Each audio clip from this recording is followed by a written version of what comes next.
En tant que dignes amateurs d'anime, nous aimons les combats, les bons et beaux combats, magnifiquement illustrés, sublimés. Quand les studios d'animation disent bon là, vous n'êtes clairement pas prêts. Voici donc une liste de 5 combats où les studios ont poussé l'animation au niveau max. Numéro 5, Naruto et Sasuke contre Momoshiki dans Boruto. Le combat entre Naruto, Sasuke et Momoshiki est souvent cité comme l'un des moments les plus mémorables et spectaculaires de la série Boruto, en raison de la manière dont il magnifie les capacités des deux personnages emblématiques de l'univers de Naruto. Cet affrontement va au-delà du simple combat physique. Il incarne l'évolution de Naruto et Sasuke, deux personnages que les spectateurs ont suivis depuis leur jeunesse, à travers toutes leurs épreuves, batailles et rivalités.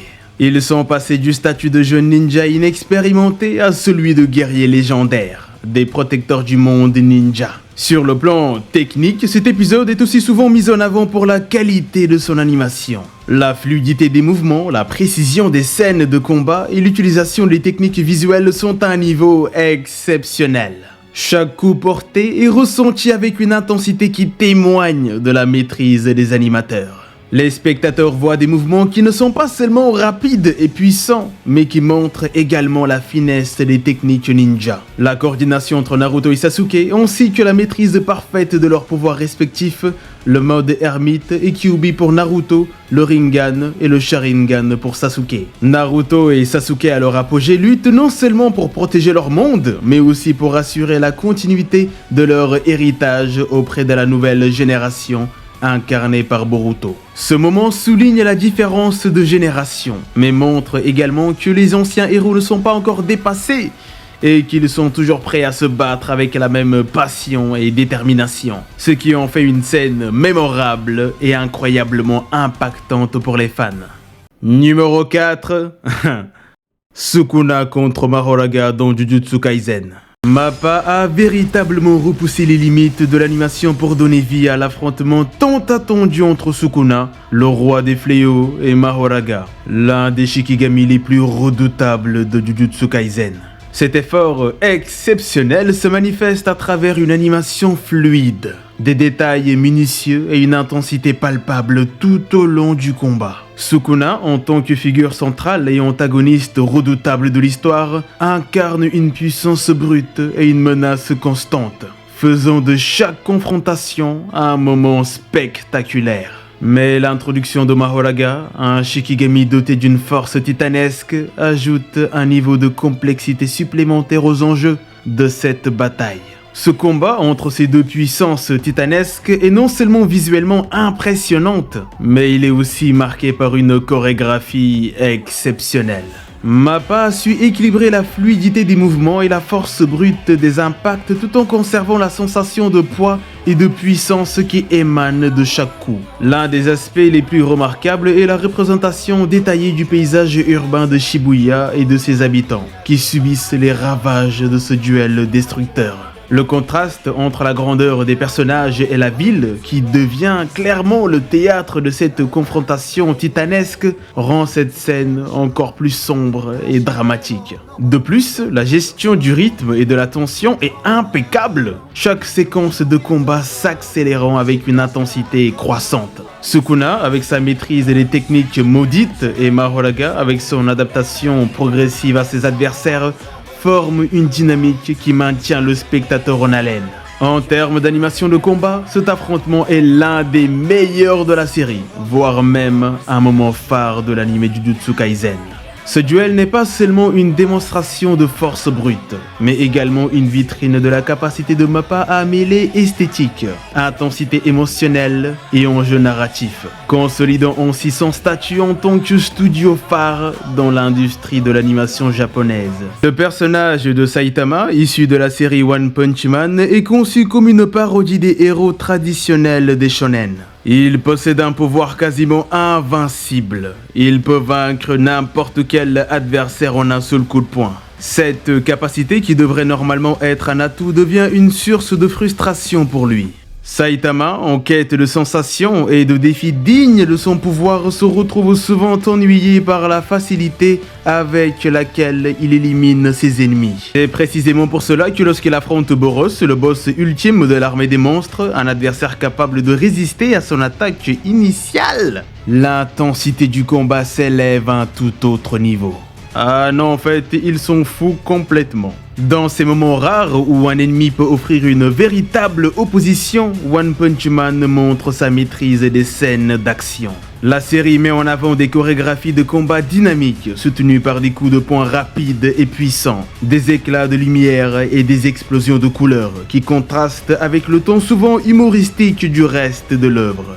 Ces scènes démontrent que la série n'est pas qu'une simple comédie, mais qu'elle a aussi le potentiel de livrer des séquences de combat épiques et spectaculaires. Le soin apporté à la mise en scène des combats, notamment par des plans détaillés des combattants épuisés, permet d'ajouter de la tension et de l'émotion, même si le spectateur sait que Saitama a toujours l'avantage.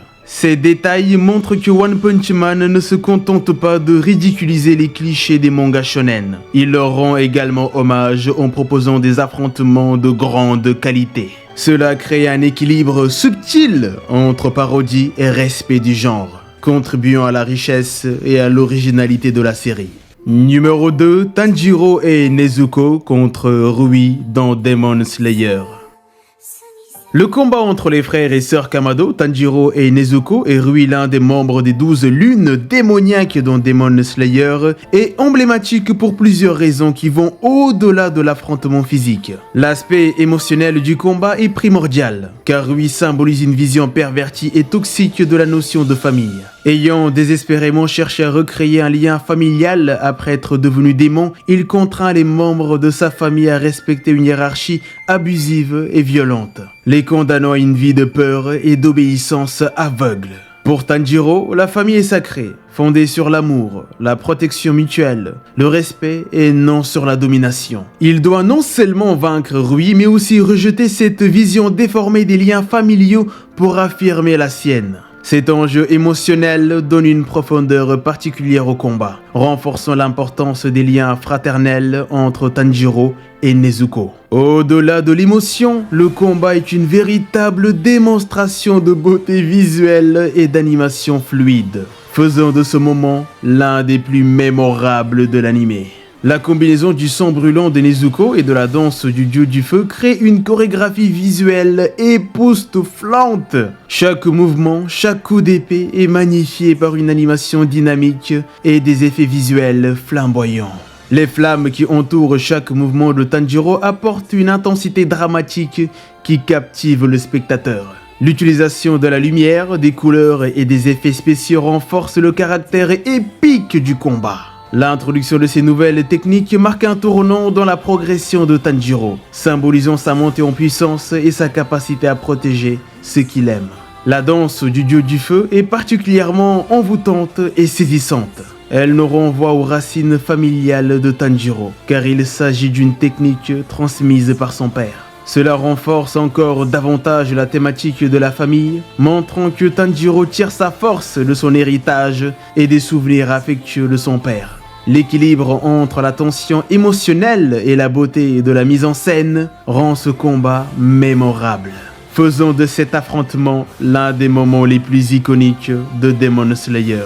Ce moment clé de la série est l'attaque des Titans, où Levi se retrouve face à Kenny Ackerman et son escouade, met en scène un affrontement impressionnant qui tire pleinement parti de l'environnement urbain. Ce n'est pas seulement un combat ordinaire, il devient une démonstration de stratégie et d'agilité, soulignant le talent unique de Levi. Le décor urbain est exploité au maximum, transformant la ville en un véritable terrain de jeu tridimensionnel. Les personnages utilisant l'équipement de manœuvre tridimensionnel se déplacent avec une fluidité déconcertante entre les bâtiments, ce qui donne au combat une dynamique aérienne rarement vue dans d'autres œuvres. L'utilisation des toits, des chariots en mouvement et des auvents montre une maîtrise exceptionnelle de l'espace. Ce n'est pas seulement un affrontement de force brute, mais un duel de vitesse, de précision et de capacité à anticiper les mouvements dans un environnement complexe. Levi se démarque particulièrement dans cette séquence. Il n'est pas seulement montré comme un combattant redoutable, mais aussi comme un tacticien brillant. Son aisance à se déplacer et à utiliser chaque élément du paysage comme un outil pour déjouer ses adversaires met en avant son entraînement rigoureux et son instinct de survie. Chaque mouvement est calculé. Chaque dérapage ou rebond est une opportunité pour prendre l'avantage. En parallèle, la chorégraphie du combat, mêlée à l'animation, capture très bien la tension entre Levi et Kenny. Levi ne combat pas seulement pour survivre ou vaincre, mais aussi pour affronter un passé qui le hante. Ce passage est donc bien plus qu'un simple moment d'action. Il renforce l'identité de Levi en tant que combattant d'élite tout en illustrant l'importance de l'environnement dans la série. Et cette fusion entre les personnages et leurs environnements élève l'affrontement à un niveau spectaculaire.